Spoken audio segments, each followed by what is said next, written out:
Political vibes ప్రేక్షకులకు నమస్కారం. ఇట్లారా ప్రకాష్ రాజ్ పైన నాన్ బెయిలబుల్ వారెంట్ ఇష్యూ అయింది బెంగళూరు కోర్టు నుంచి. మరి ఎందుకంటే వీడు అన్ని సొక్కను పూసైన కథలు చెప్తాడు, వీడు శుద్ధ పూస లెక్క ముచ్చడి చెప్తాడు. అసలు ఈ దేశానికి అనవసరమైన వ్యక్తులలో వీడు రెండో వ్యక్తి, మొదటి వ్యక్తి ఎవరన్నది మీకు తెలుసు. సో మరి నా మీద నాన్ బెయిలబుల్ వారెంట్ ఎందుకు ఇష్యూ అయింది, కోర్టు ఇష్యూ చేసిందంటే అరెస్ట్ చేస్తారు, లోపల నూపుతారు, దరిద్రం పోతుంది. ఎందుకు అనేది ఈ విషయాలు తెలుసుకునే ముందు ఈ యొక్క వీడియోని లైక్ చేయండి, మీ యొక్క అభిప్రాయాన్ని కామెంట్ బాక్స్ లో రాయండి, ఈ వీడియోను 10 మందికి షేర్ చేయండి, మన ఛానల్ ను సబ్స్క్రైబ్ చేయని వాళ్ళు సబ్స్క్రైబ్ చేయండి, బెల్ బటన్ నొక్కడం మర్చిపోకండి.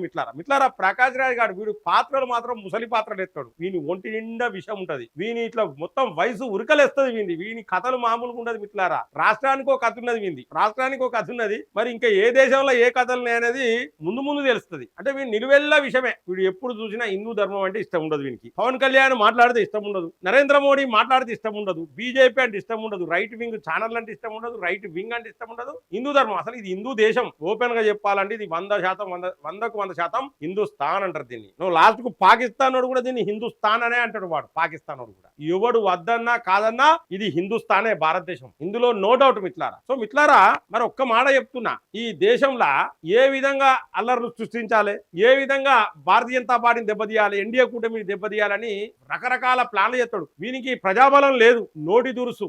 వీనికి సపోర్ట్ చేసే కొన్ని ఛానళ్లు కూడా ఉన్నాయి. మిట్లారా వీడు ఏంటంటే వీని మీద బెంగళూరులో 2019 బెంగళూరు కోర్టులో ఒక కేసు నడుస్తా ఉన్నది. వీని మీద కేసు వేసి ఏమనంటే వీడికి ప్రజా ప్రాతినిధ్య చట్టం నియమ నిబంధనలను ఉల్లంఘించిండి అని చెప్పేసి. అంటే ఏ విధంగా ఉల్లంఘించినట్టే, వీడు తెలంగాణలో ఓటు హక్కు ఉన్నది వీనికి, తమిళనాడులో ఓటు హక్కు ఉన్నది వీనికి, కర్ణాటకలో ఓటు హక్కు ఉన్నది వీనికి, ఆంధ్రప్రదేశ్ లో ఓటు హక్కు ఉన్నది వీనికి, 4 రాష్ట్రాలలో ఓటు హక్కు ఉన్నది. ఇక వీడు ఈ శుద్ధపూస ప్రజాస్వామ్యం గురించి మాట్లాడతాడు, ఈ శుద్ధపూస పవన్ కళ్యాణ్ గురించి మాట్లాడతాడు, ఈ శుద్ధపూస నరేంద్ర మోడీ గురించి మాట్లాడతాడు. మిత్రులారా ఇజ్జత్ ఉన్నదా వీనికి అని అడుగుతా ఉన్నా. వీడనే అంట వీని పాత్రలు ఎట్లు అంత కన్నింగు. నేను మనార్కిని, నన్ను ఎవడు మోసం చేయలేదు. ఈ ఫాల్తు నా కొడుకును మోసం చేతుడు కాదు, వీడు దేశాన్ని మోసం చేస్తాడు. వాస్తవాన్ని వీని పాత్రలు కూడా గట్టిగా ఉంటాయి. అవే పాత్రలు వీనికి సూట్ అవుతాయి. మిత్రులారా దేశం మొత్తం ఒక తీరుంటా, ఈ ఫాల్తు నా కొడుకు ఒక తీరున్నాడు. అయితే 4 రాష్ట్రాలలో ఓటు హక్కున్నదని కేసేసారు. ఇంకో పని చేయాలి, ఇంకా ఏ దేశాలలో ఏమన్నా పాకిస్తాన్ లోకి ఇట్లా ఓటు హక్కున్నదా లేదా కూడా వెరిఫై చేయాలని చెప్పేసి నేను ఈ సందర్భంగా రిక్వెస్ట్ చేస్తా ఉన్నా ప్రభుత్వాన్ని. ఎందుకంటే ఈ ఫాల్తు నా కొడుకు మాట్లాడే మాటలు గట్టనే ఉంటాయి. ఎందుకో అర్థం కాదు, ఒంటి నిండా విషయమే వీనికి. తిమిరి బాగుంటది. ఓటు హక్కు ఆడాడినట్టు ఆడాడా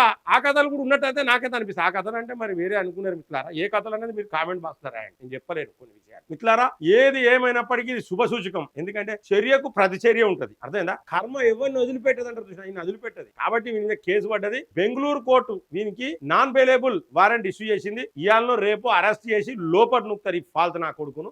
దరిద్రం పోతుంది. మిత్రులారా సో మిత్రులారా మరి యొక్క వార్త పట్ల మీ యొక్క అభిప్రాయం, ప్రకాష్ రాజ్ గారికి 4 చోట్ల ఓటు ఉండడం కరెక్టేనా, మరి వేరే దేశాలలో కూడా ఓటు ఉండే అవకాశం ఉన్నదా లేదా అనే వివరాలను మీరు కామెంట్ బాక్స్ లో రాయండి. లైక్ చేయండి ఈ వీడియోను, ఈ యొక్క వీడియోను 10 మందికి షేర్ చేయండి, సబ్స్క్రైబ్ చేయండి వాళ్ళు మన ఛానల్ సబ్స్క్రైబ్ చేయండి, బెల్ బటన్ నొక్కడం మర్చిపోకండి. మిత్రులారా జై హింద్, జై భారత్.